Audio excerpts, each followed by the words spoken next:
Wenn ihr gerne mal ein nices Jump'n'Run machen wollt, dann geht auf timolia.de und macht folgende Schritte. Geht auf den Kompass und dann zockt oben links auf die goldigen Schuhe und dann geht auf irgendeine Lobby.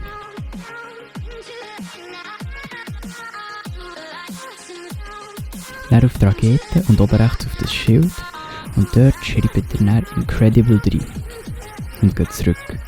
Dann drückt ihr auf die grünen Glasscheiben, Suche starten und wählt das oben links im Ecke von der Barry aus. Und jetzt viel Spaß!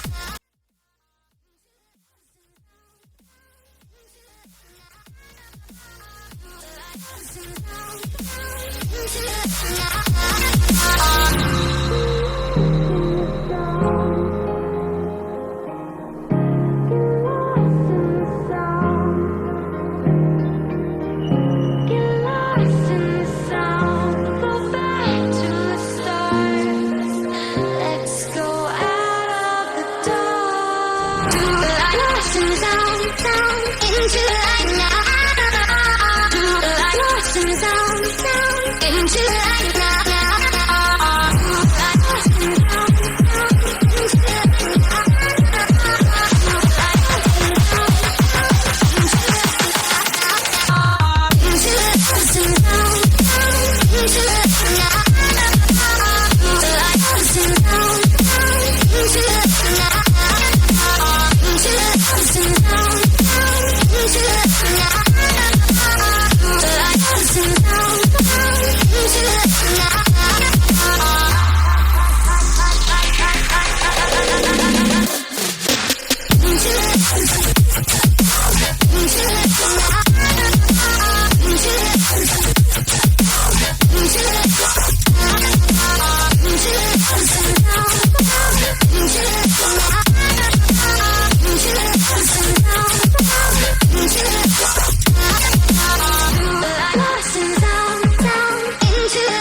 what they talk about, what they talk